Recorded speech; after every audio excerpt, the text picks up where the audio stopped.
Hey everybody, this is Chris K, and you're listening to the Productive Parks 5-Minute Podcast, the show for busy people working to change the game in the parks and recreation field. Today we're going to be talking about standard operating procedures for maintenance management. In a perfect world, everyone on the maintenance crew is on the same page about what needs completion and how to get it done. Just like your mowers and equipment, you need to make sure everything is working in harmony to efficiently complete tasks. But this isn't always the case. There are plenty of reasons crews fall out of sync. Inexperienced seasonal help comes in during the growing season. Communication may be difficult since parks and recreation maintenance crews are spread across multiple sites. And, well, some individuals believe they know what's best, even though it's not how things usually get done. How can your team be more consistent? One way is creating standard operating procedures. What is a standard operating procedure? A standard operating procedure, SOP, is a document that clearly states the steps to do a task. Individuals refer to SOPs when they need training or a refresher. Simple enough, right? The idea is not complicated. But sitting down to create SOPs may not be as simple as you think. As you start planning or writing them down, you may wonder, do I really need standard operating procedures? What tasks need SOPs? What information format should you use? What information should you include? How can I make SOPs readily available?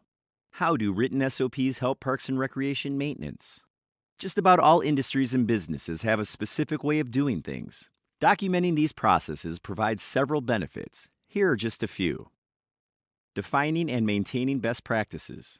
Creating written SOPs allows managers and stakeholders to define the best practices for the agency clearly.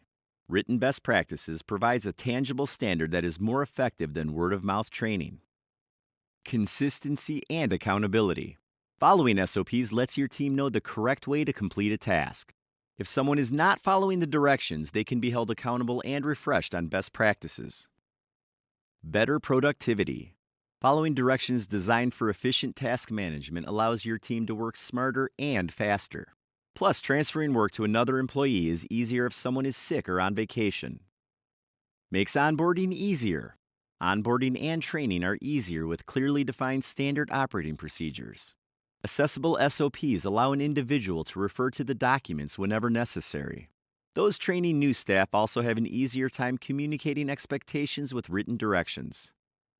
Types of standardized operating procedures. You may be wondering about the best format for standardized operating procedures. It often depends on how your team consumes information, the tasks you're trying to describe, and how detailed it needs to be.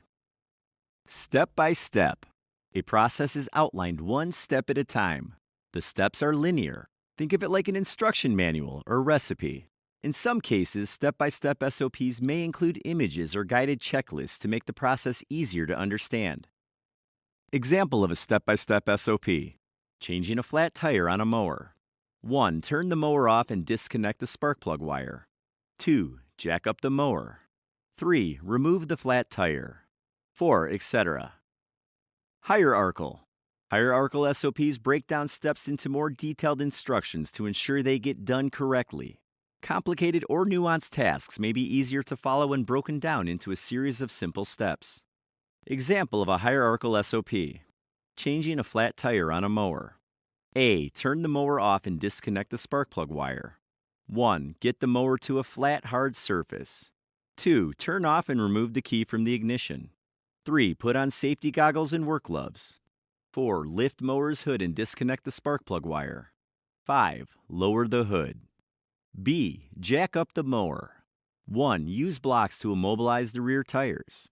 2. Position jack under the mower frame. 3. Slowly jack up to raise the wheel off the ground. 4, etc. Flowchart format. A flowchart format may be helpful if multiple outcomes occur during a process. This format is more visible and guides an individual through a method based on what gets noticed after each step. Here's an example of part of a flowchart. Hybrid formats. Combining the above formats in a hybrid SOP may better explain some tasks. Of course, you want to keep things as simple as possible, so combining formats should only be used if it makes instructions more understandable. Tips for writing effective SOPs. It may be tempting to bang out a stack of SOPs one afternoon and then put it in the maintenance team's file cabinet. After all, who really reads these things anyway? Maybe someone in HR is doing a yearly review, if anyone. Clear, useful SOPs get used.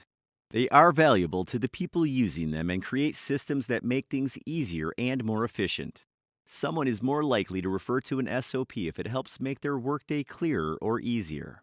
That's how human beings operate. Here are some tips for creating useful SOPs. These tips can come in handy if you're just starting to develop your own operating procedures or if your current SOPs need revisions. Follow the CBS standard. No, not the television channel. Just an acronym that's easy to remember because of the television station. Here's what CBS stands for. Clear. Think of the end users reading the SOP. Use language they understand. Brief. Make each instruction as short as possible. Simple. If it's extra information that doesn't keep things moving, delete it. This is no time to brush up on your similes or use that word that won you a Scrabble game last month. Keep it as clear and straightforward as possible. Collaborate while creating the SOP. Collaborating with anyone doing or impacted by these procedures brings a different perspective to the big picture. By working together, the SOP can be molded into a valuable user document and something that will save time, money, and miscommunications. For example, you've been a manager for about 3 years now. Before that, you were a crew leader. You have a pretty good idea about how things get done. As you're sharing your SOP drafts with the team, one of the crew leaders lets you know the procedure for loading and unloading mowers changed slightly because a couple of parts needed replacement on the flatbed's ramp. On the surface, this may seem like a minor edit, but if you consider a new technician struggling with the ramp for 15 minutes and then getting injured when the ramp finally comes loose, then it's a big deal. Get as many sets of eyes from all levels as possible on those SOP docs before using them. The extra time spent will likely pay off in the long run. Always keep the end user in mind. If the end user is faced with reading a 3-page document about replacing paper towel rolls in the restrooms, their eyes will glaze about halfway through the first page. Make the SOPs readable and approachable for the end user. There are a few ways you can do this.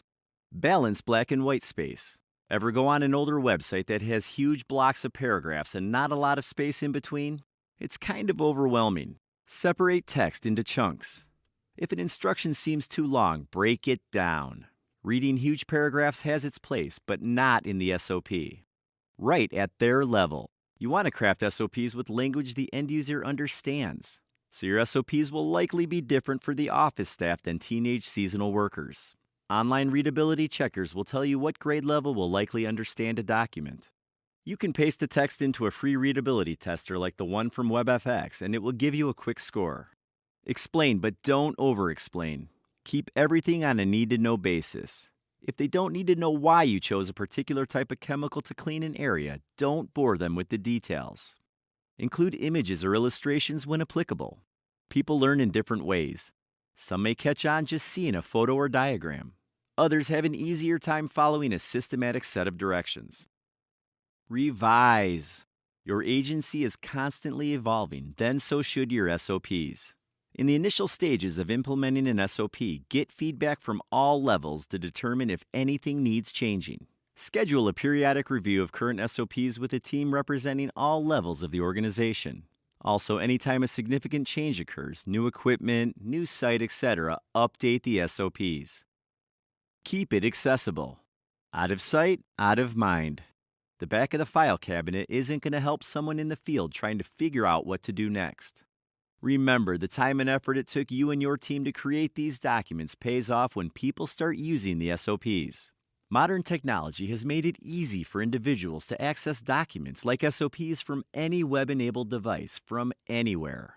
Computerized maintenance management systems easily allow individuals to access documents related to a task. No more lugging around instruction manuals or hoping your crew remembers the right way to do something. They have the information they need when they need it. Thanks for joining me for this episode of the Productive Parks Podcast. Remember to tune in each week for more tips on how to make your agency more productive.